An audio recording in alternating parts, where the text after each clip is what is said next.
야, 얘들아. 오늘은 말이야. 진짜 소름 돋고 신비로운 옛날 이야기 하나 들려줄게. 바로 명나라 건국의 1등 공신이자 재상의 반열에 올랐던 천재 중의 천재, 유배곤이라는 아저씨 이야기야. 이 양반이 점술로 얼마나 기상천외하고 신비한 일들을 해냈는지 들으면 너희들 아마 깜짝 놀랄걸?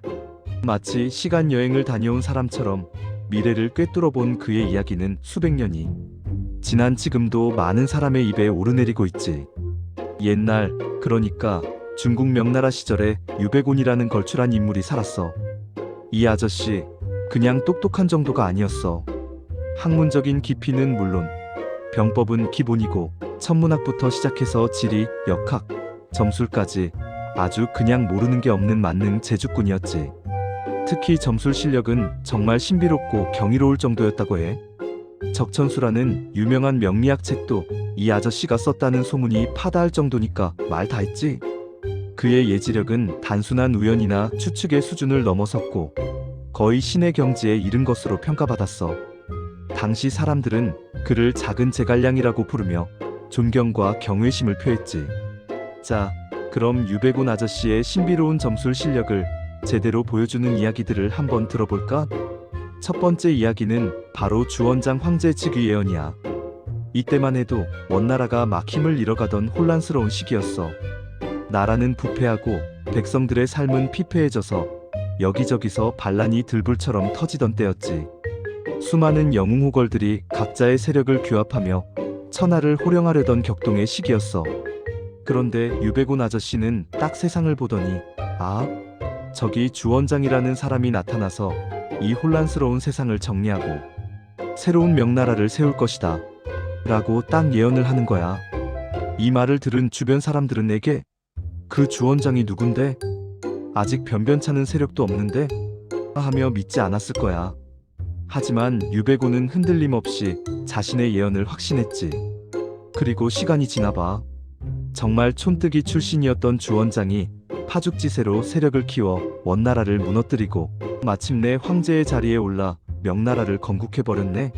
와, 당시 사람들은 유배곤 아저씨의 정확한 예언에 그야말로 경악을 금치 못했다고 해. 어떻게 그런 수많은 영웅들 사이에서 주원장 한 사람을 콕 집어내어 먼 미래의 일을 정확히 예측할 수 있었을까? 정말 신기하고 경이로울 따름이야. 그의 예언이 없었다면 주원장은 어쩌면 다른 선택을 했을지도 모를 일이지. 두 번째 이야기는 더 놀랍고 소름 돋는 바로 명나라 멸망 예언이야. 유배곤 아저씨가 살아있을 때 이런 말을 남겼다고 해. 명 이후에는 청이 온다. 아니, 자기들이 피땀 흘려 세운 명나라가 아직 한창 잘나가고 번성하던 시기에 벌써 다음 왕조의 이름과 커도래까지 예언했다고? 그것도 청이라는 글자까지 딱 언급하면서 말이야. 와, 이건 진짜 신의 경지에 이른 예언 아니겠어? 보통 사람은 자기 당대의 일도 예측하기 힘든데 이 아저씨는 자기 왕조의 흥망성쇠를 넘어 다음 왕조의 이름까지 명시했다는 건 정말 믿기지 않는 일이야. 그리고 실제로 명나라가 망하고 나서 수백 년 후 만주족이 세운 청나라가 중원을 차지하고 새로운 왕조를 열었잖아.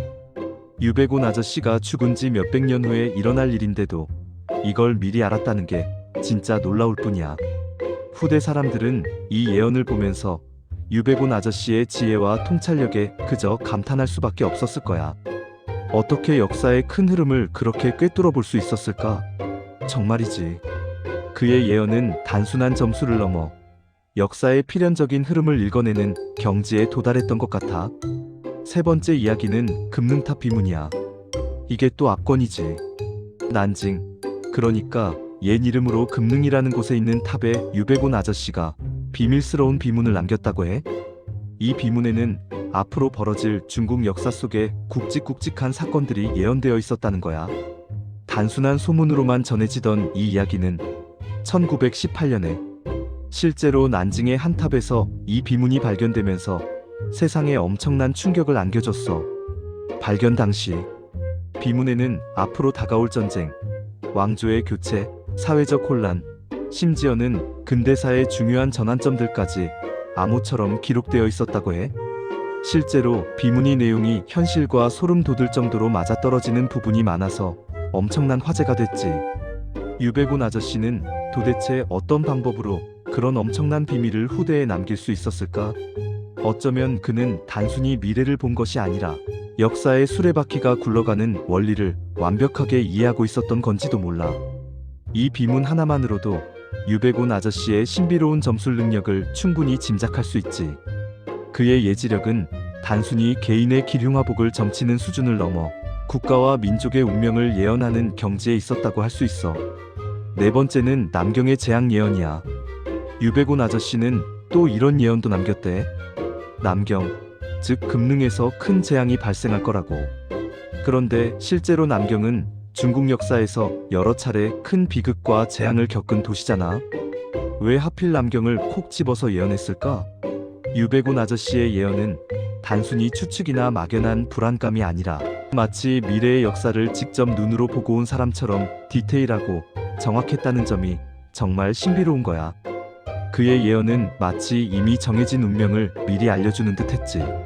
이런 이야기를 들으면 과거 사람들이 왜 유배곤 아저씨를 그렇게 신비한 인물로 숭배하고 두려워했는지 충분히 이해가 되지 않아? 그의 예언은 단순히 흥미로운 이야깃거리를 넘어 역사 속에서 실제로 벌어진 사건들과 놀랍도록 일치했기 때문에 더 큰 설득력을 가졌을 거야. 물론 유배곤 아저씨가 늘 주원장 황제랑 사이가 좋았던 것만은 아니야. 초반에는 주원장이 유배곤 아저씨의 뛰어난 능력과 지략에 감탄하고 엄청나게 아껴줬지. 중요한 정책 결정마다 그의 조언을 구했고 그의 공헌을 인정하여 관직도 팍팍 올려주고 말이야. 하지만 워낙 유배곤 아저씨가 똑똑하고 미래를 꿰뚫어 보니까 나중에는 주원장도 그의 비범함에 대한 존경심과 동시에 알 수 없는 두려움을 느꼈던 것 같아. 황제 입장에서는 자기 신하가 자기보다 더 많은 것을 알고 심지어 미래까지 예언할 수 있다면 그 존재 자체가 큰 부담으로 다가올 수도 있잖아.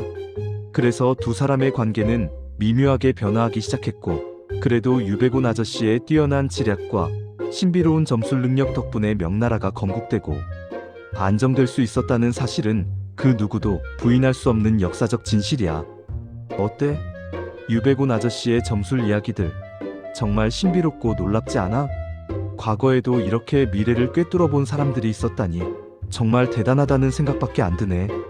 이런 이야기를 들으면 우리도 과거의 지혜를 통해서 미래를 어떻게 헤쳐나가야 할지 좀 더 깊이 고민하고 통찰력을 길러야겠다는 생각이 들지 않아? 자, 오늘은 여기까지. 다음에도 더 신비롭고 재미있는 이야기로 찾아올게. 오늘 들은 이야기들에 대한 너희들의 생각이나 혹시 알고 있는 또 다른 유배곤의 신비로운 이야기가 있다면 댓글로 마음껏 남겨줘. 기대해도 좋아.